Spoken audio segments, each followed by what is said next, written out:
Assalamualaikum warahmatullahi wabarakatuh. Pada kesempatan kali ini saya akan membahas mengenai soal remedial dan pengayaan kimia tugas 1. Yang ini adalah halaman 41. Di soal terdapat berbunyi kapur adalah akumulasi. Ini adalah soal literasinya. Lalu di sini ada bacaan yang menunjukkan seorang peneliti membuat kapur tulis dari kalsium karbonat dan kalsium sulfat dengan sedikit pengotor seperti SiO2. Hanya CaCO3 yang dapat bereaksi dengan HCl encer. Jika sampel kapur tulis sebanyak 8 gram yang direaksikan dengan HCl dan dihasilkannya ada 2,2 gram gas CO2. Persen CaCO3 dalam kapur adalah di sini diketahui ArCa adalah 40, karbon 12, O 16 dan H sama dengan 1 serta juga ada Cl yakni 35,5. Langsung kita eksekusi saja dalam bentuk rumus senyawa kimianya. Secara senyawa kimia ada seperti ini. CaCO3 plus HCl akan bereaksi dan menghasilkan CaCl2A plus H2O plus CO2. Nah, lalu di sini kita akan mengecek dulu apakah persamaan ini sudah setara. Ternyata pas dicek HCl-nya belum setara. Oleh karena itu kita setarakan dulu dengan mengalihkannya dengan koefisiennya yaitu 2. Setelah kita mengetahui dan menyetarakan, kita akan lanjut ke MR dari CaCO3. Caranya adalah Ca dikali 1 plus 1 kali C plus 3 kali O kali oksigen. Mengapa demikian? Karena Ca hanya 1. Oleh karena itu dikali 1. C juga sama 1, lalu 3 kali O. Kenapa kok 3? Karena O-nya di sini ada 3. Lalu kita lihat AR-nya ini masing-masing berapa seperti Ca, C dan O. Nah, di sini sudah tertulis Ca itu ada AR-nya 40, C 12 dan O 16. Di sini akhirnya pun kita langsung kalkulasikan lalu kita jumlahkan, hasilnya adalah 100. Sementara di CO2 1 kali C plus 2O. Sama ya seperti konsepnya CaCO3. Nah, di sini langsung dikalkulasikan dan MR-nya pun mendapatkan hasil MR yakni 44. Lalu kita langsung ke mencari mol dari CO2, yakni dengan cara M per MR atau massa per massa molekul relatif. 2,2 per 44. 44 dari mana? Dari hasil ini MrCO2. Nah, akhirnya akan menghasilkan 0,05 mol. Sementara kita perhatikan di sini koefisien CaCO3 sebanding dengan koefisien CO2 atau 1:1.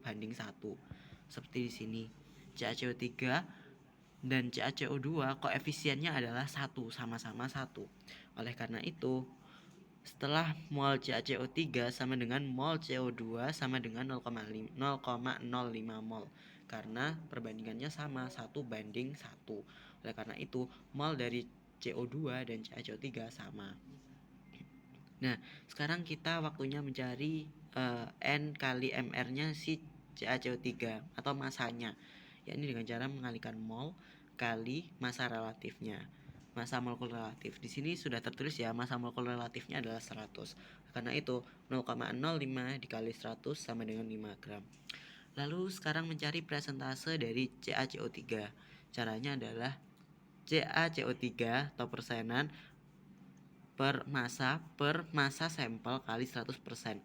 Massa sampelnya tadi berapa? Massa sampelnya adalah sebanyak 8 gram. Lalu 5 ini dari mana? Dari massa CaCO3 dari yang sudah kita kalkulasikan tadi. 5 per 8 kali 100%, hasilnya adalah 0,625 kali 100% dan hasilnya adalah 62,5%. Jadi persenan CaCO3 dalam kapur adalah 62,5%. Lanjut ke soal halaman 42. Di sini ada soal tentang mengenai literasi bacaan tentang harga pupuk dan mengenai pupuk. Di sini ada dua pupuk yakni CONH22 yakni dari urea dan ZA, NH42SO4 yang kita perlu mencari harga pupuknya masing-masing. Lalu kita perlu menghitung kadar nitrogennya dan pada masing-masing pupuk berdasarkan kadar nitrogen dan harganya, manakah pupuk yang lebih baik bagi petani. Nah, di sini kita perlu search dulu ya. Kita memakai harga pupuk per kilogramnya yang non subsidi, di mana urea sekitar 15.000 hingga 17.200 dan ZA 9.000 hingga 9.500. Untuk kadar nitrogennya masing-masing adalah 46% dan 21%. Dari data ini kita harus mencari ini dulu harga per N per kilogramnya. Di sini kita pakai kita perlu menuliskan dulu. Nitrogennya di sini sekitar kurang lebih 46% dan biuretnya 1% dan kadar H2O-nya adalah 0,50% untuk urea. Dan zat organiknya mungkin sekitar 53,5%. Kita akan menemukan rumus harga dibagi 0,46. 0,46 itu apa? Kadar nitrogen murninya. Jadinya kita perlu 15.000 dibagi 0,46, maka kita akan menemukan harga 32.600 kg per nitrogen murni. Nah, lalu kita di kisaran harga yang atasnya juga kita perlu mencari juga. Di sini mungkin sekitar harganya adalah harga dibagi 0,46 lalu kita akan menemukan 17.200 dibagi 0,46, maka kita akan menemukan harga 37.300 per kilogram nitrogen murninya. Lalu berikutnya agak burem. Lalu berikutnya ada pada ZA. Nah, di ZA ini juga hampir sama, namun berbeda komposisi, namun rumusnya tetap sama. Di sini kadar nitrogen 21%-nya adalah nitrogen dan 24%-nya adalah sulfur. Nah, kita juga sama. Harga dibagi 0,21. 0,21 itu apa? Nitrogennya.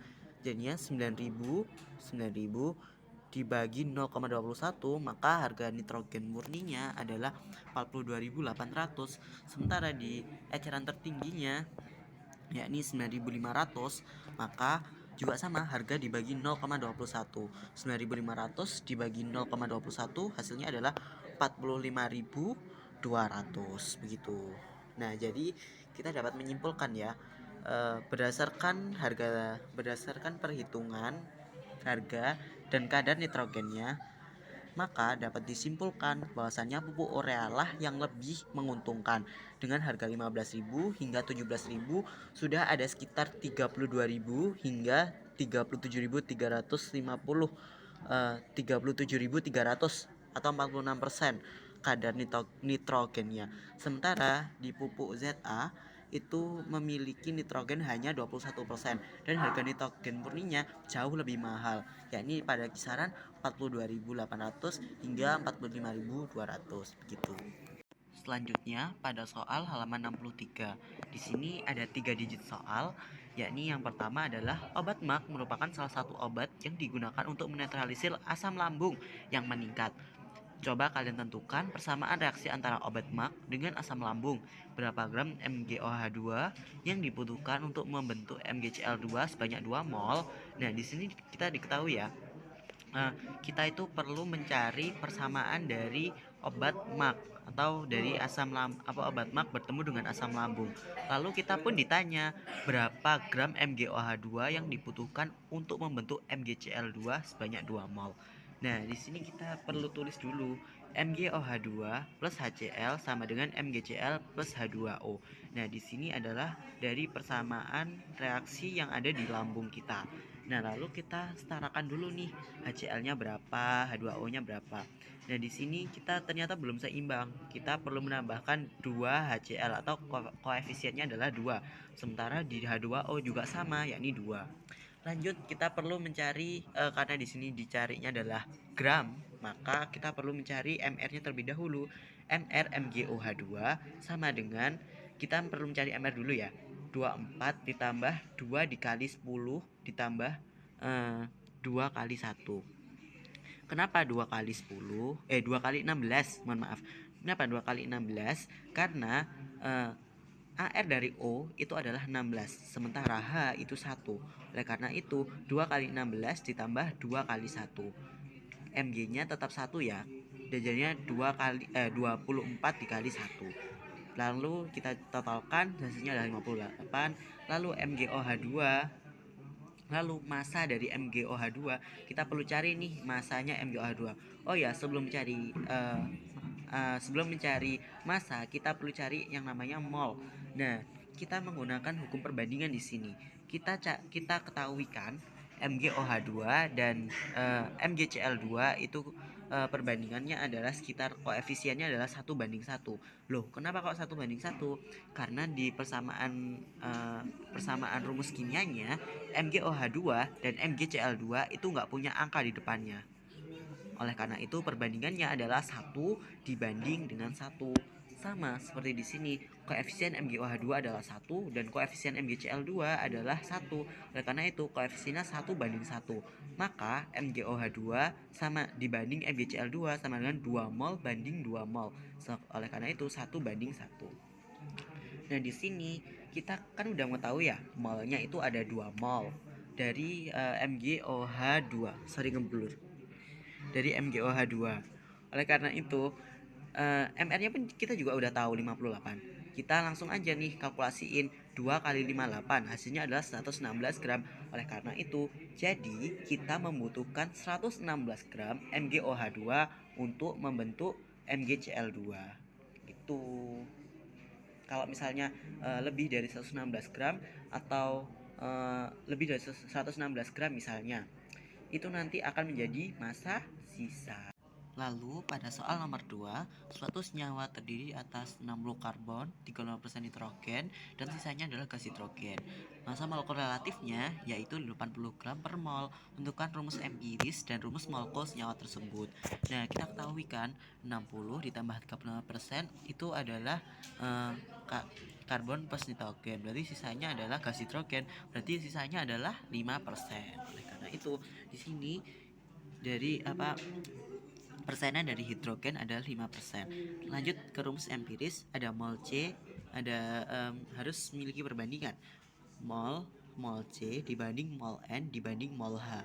Oleh karena itu, kita kan belum mengetahui nih molnya. Rumus dari mol adalah yang paling gampang itu M per AR. Oleh karena itu di sini ada massa karbon per AR karbon dibanding massa nitrogen per AR nitrogen dibanding massa hidrogen per AR hidrogen. Nah, di sini kita ketahui kan massa karbon berarti 60. 60 itu dari mana? Dari sini, guys. Dari cara mencari molnya. Nah, mol 80 kali 60% kan 48 mol begitu. Ini ada 4 mol dan 28 mol. Di total menjadi 80 mol. Nah, lalu dari mana loh kok ada 60? Dari persenannya ini. Nah, ternyata persenan itu sama nih masanya, sama nih kayak massa. Jadi itu persenan itu sama dengan masanya itu sendiri.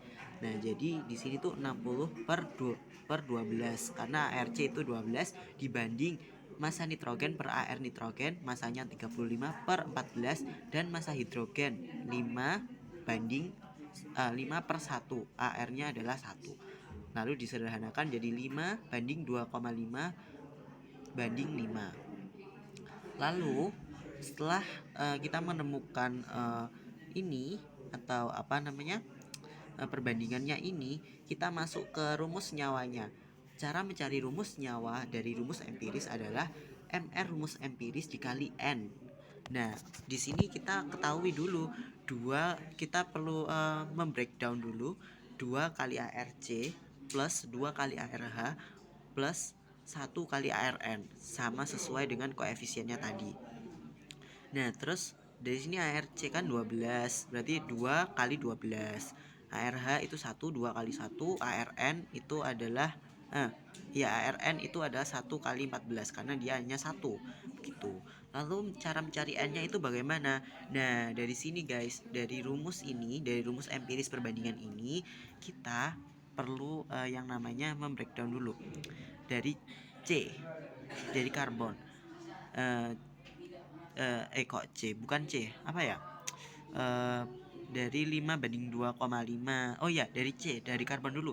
Nah, di sini kita perlu ketahui caranya adalah kita tahu kalau yang ini tuh 2,5 itu paling kecil di antara 5 dan 5 ini. Oleh karena itu dia itu harus menjadi pembagi. Nah, jadinya karbon sama dengan 5 per 2,5, jadi 2. Nah, jadi koefisiennya atau ini jumlah unsurnya itu adalah 2.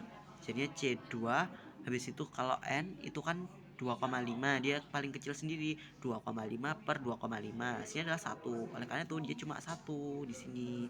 Lalu H, 5 per 2,5 itu adalah 2. Ini sorry ya guys, salah tulis. Ini hasilnya 2. Oleh karena itu ditulis 2. Jadinya kalau kita dapat tahu rumus empirisnya adalah C2H2N. Nah, ini baru finalnya, C2H2N. Nah, lalu kita kembali ke rumus.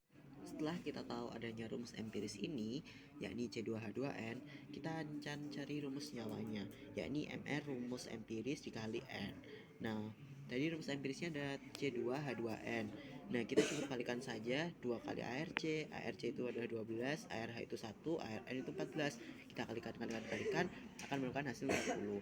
Nah, sementara mencari N-nya adalah dari kita pisah dulu nih. Ada N karbon, itu berarti 80 kali 60%, maka 48 mol. N hidrogen itu 4 mol. Lalu N nitrogen itu 80 dikali 35%, itu berarti 28 mol. Nah, hasilnya akan 80. Nah, lalu kita akan mencari N. N-nya itu adalah 80 per 40 sama dengan 2. 40-nya dari mana? Dari rumus nyawa ini, 40. Maka hasilnya akan 40 sama dengan 2. Gitu. Lalu maka rumus molekulnya akan dapat diketahui. Nah, rumus molekulnya itu bagaimana? Dari rumus molekulnya itu akan dikalikan nih dengan rumus empiris dikali N. Nah, kembali lagi nih ke rumus yang ini, rumus empiris dikali N.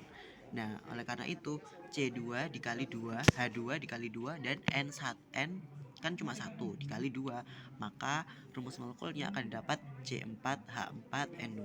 Jadi rumus molekulnya itu C4H4N2 dan empirisnya itu C2H2N. Nah, sekarang kita masuk ke soal nomor 3.